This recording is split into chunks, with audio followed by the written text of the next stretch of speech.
I was about the age of 13 when this story took place. I lived in an old house just on the outside of a large city and was surrounded by cornfields and forest. I had lived there all of my life before this happened. It was a dreary summer night, which is mostly normal for the place I live, but on this particular night something just felt off. I had come home from soccer practice around 6 p.m. and my parents always had me in bed by 8. The night went on as usual. I ate dinner, played with my little sister, and did some weightlifting before bed. I got into bed around 7:45. Now, this story will make better sense if I tell you some things about me. I'm a restless sleeper. I toss and turn and get up periodically throughout the night, and I've always had a fascination with the afterlife. Now, back to the story. I'm not sure exactly what time I fell asleep, but I didn't really have my usual episodes throughout the night. This was the first night I slept peacefully in years. I was suddenly awoken by a strange noise coming from the bathroom in my bedroom. Since I had to use the bathroom anyways, I decided to go check it out. I thought it might be a mouse or a bat since we live in the country and the house is old and has holes in the older walls. I went into the bathroom. I didn't see anything, so I proceeded on my way to pee. After peeing, I washed my hands and face, and when I was washing my face, I looked up at the large mirror that overhangs my sink. Since there was still water in my eyes, my vision is blurry and I couldn't really see much. But I thought I saw something behind me, but I thought it was just my mind playing tricks on me. I dried my face off and looked up at the mirror again.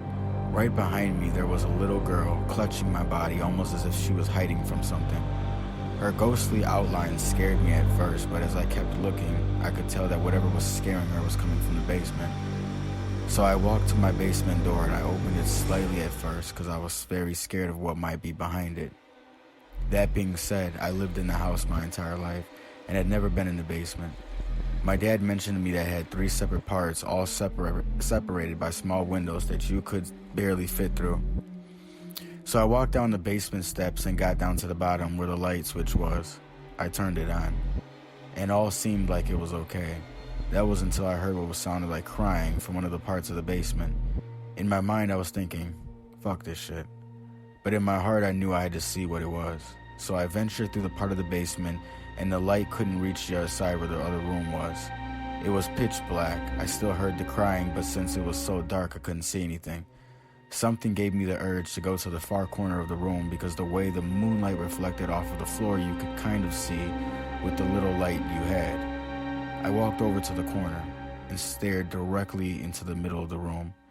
There, in the middle of the room, was a chair. It had shackles for the feet and would look like to be some type of restraint for arms or something like that. That's when I noticed that there was someone sitting in that chair.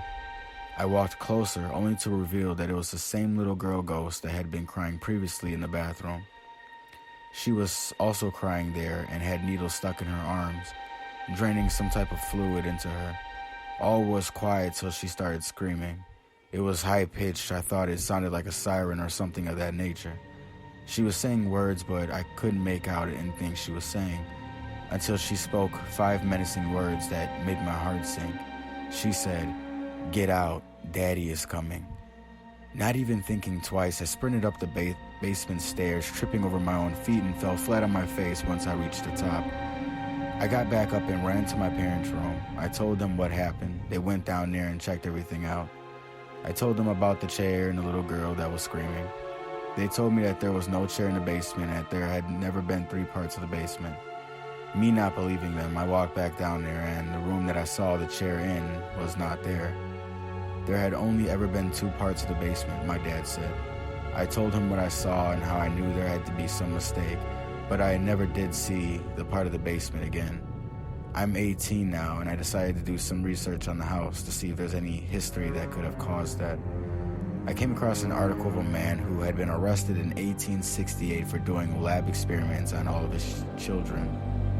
After the man was arrested, the police found all 12 skeletons of his children stuffed behind the basement stairs, under debris and concrete. Now that I finally have moved out of that house and I finally have an answer as to what I saw that night, I am finally at peace, but those 5 words still hang over me to this day. Get out, Daddy is coming.